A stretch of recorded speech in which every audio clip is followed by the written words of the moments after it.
जी हाँ दोस्तों, स्वागत है आपका इस बिजी चैनल में। दोस्तों एमपीआईटी एडमिशन 2023 की मेरिट लिस्ट अनाउंस कर दी गई है। जैसा कि मैंने आपको वीडियो के माध्यम से बता भी दिया था कि कॉमन मेरिट लिस्ट हमारी आ चुकी है, जिसमें हम अपनी मेरिट लिस्ट देख सकते हैं, यानी कि हम अपनी वहाँ पर रैंक देख सकते हैं। साथ ही दोस्तों जब आप अपनी मेरिट लिस्ट को चेक कर रहे हैं, यानी कि कॉमन मेरिट लिस्ट चेक कर रहे हैं, तो वहाँ पर दोस्तों एक चीज़ आपको दिखाई दे रही है। क्या चीज़ आपको दिखाई दे रही है? आपको सबसे नीचे एक नोट का मैसेज दिखाई दे रहा है। इस तरह का एक नोट का मैसेज दिखाई दे रहा है। काफ़ी स्टूडेंट डर रहे हैं कि नोट का क्या मतलब। तो यहाँ पर मैं आपको पूरी इन्फॉर्मेशन दे देना चाहता हूँ। यहाँ पर लिखा गया है कि उपरोक्त जानकारी में किसी प्रकार की त्रुटि है, यानी कि इसका मतलब है कि आपने जो रजिस्ट्रेशन किया है उस रजिस्ट्रेशन फॉर्म में अगर कोई गलती है, जैसे कि name, father's name, mother's name, आपकी डेट ऑफ बर्थ या आपके नंबर 10th क्लास के 12th क्लास के आपके नंबर, या आपका यहाँ पर अगर हम बात करें एड्रेस, या आपका 200 XYZ कुछ भी गलती है, किसी भी प्रकार की त्रुटि है, तो आपको 28 जून को शाम को 5 बजे तक आपको जो भी एडिट कर, मान के चलिए आपको अपना एड्रेस चेंज करवाना है तो एड्रेस के लिए अपना आधार कार्ड, मान के चलिए अपना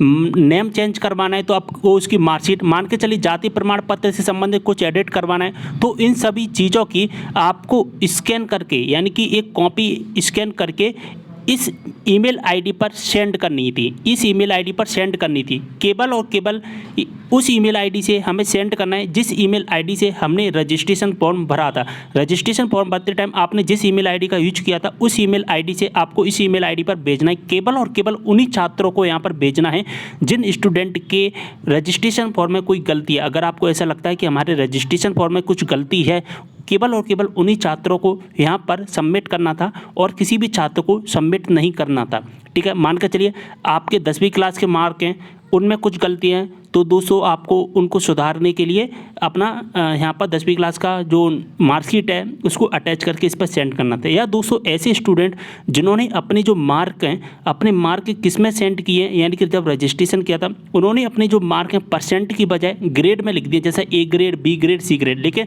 उन्हें अपने मार्क कितने किस में बताना था, परसेंट में, 70%, 80%, 90%, क्योंकि हमारा जो मेरिट लिस्ट है वो परसेंट के आधार पर तैयार किया गया है। तो उनको भी एडिट करना था और एडिट करने के लिए अपनी 10th क्लास की मार्कशीट 28 जून को शाम को 5 बजे ईमेल आईडी पर सेंड करनी थी। ये सभी चीज़ें नॉर्मल चीज़ थी, इसलिए मैंने सोचा इस टॉपिक पर वीडियो बनाना कोई बड़ी बात नहीं है, इसलिए मैंने इस पर वीडियो नहीं बनाया। और इसमें कुछ ऐसा लिखा भी नहीं था। मैंने सोचा आपके पास, आपको इसके बारे में अच्छे से पढ़ लोगे, आप इसे पढ़ लोगे तो आराम से इन्फॉर्मेशन मिल जाएगी। लेकिन काफ़ी कमेंट आ रहे थे, इसलिए मैंने सोचा एक डेडिकेटेड एक कंप्लीट वीडियो बना देता हूं जिससे आपके डाउट है वो क्लियर हो जाएंगे। तो दोस्तों इसका केवल और केवल वही मतलब है, अगर आपको ऐसा लगता है कि आपके रजिस्ट्रेशन फॉर्म में कुछ गलतियां हैं, केवल और केवल उन्हीं स्टूडेंट को सबमिट करना था। ठीक है, 28 जून को शाम को 5 बजे तक। अगर आप 6-7 बजे तक करते हैं तो भी आपका हो जाएगा। ठीक है, क्योंकि 28 जून को आज लास्ट डेट है तो 28 जून तक हो जाएगा। ठीक है, ये आपका इसका मतलब है। अगर आपको ऐसा लगता है कि आपका फॉर्म कंप्लीट है, आपका फॉर्म सही है, तो आपको इससे मतलब ही नहीं है। केवल और केवल उन्हीं यहाँ पर सबमिट करना था। इनको ऐसा लगता है कि हमारा रजिस्ट्रेशन फॉर्म में कुछ मिस्टेक है। अगर आपके रजिस्ट्रेशन फॉर्म में कुछ मिस्टेक थी तो कमेंट करके ज़रूर बताएं, और आपने सेंड किया था या नहीं किया तो कमेंट कर। अगर आपका रजिस्ट्रेशन फॉर्म आपको ऐसा लगता है कि हमारा सही है, हमने इसको सेंड नहीं किया है और हमारा बिल्कुल रजिस्ट्रेशन फॉर्म चाहिए, तो भी कमेंट करके जरूर बताना, जिससे हमें ज़्यादा से ज़्यादा पता चल सकेगा। उम्मीद कर रहा हूँ सारी इन्फॉर्मेशन समझ में आ गई होगी। वीडियो को शेयर कर दें। मिलते हैं अगली वीडियो एक और जानकारी साथ, तब तक के लिए बाय।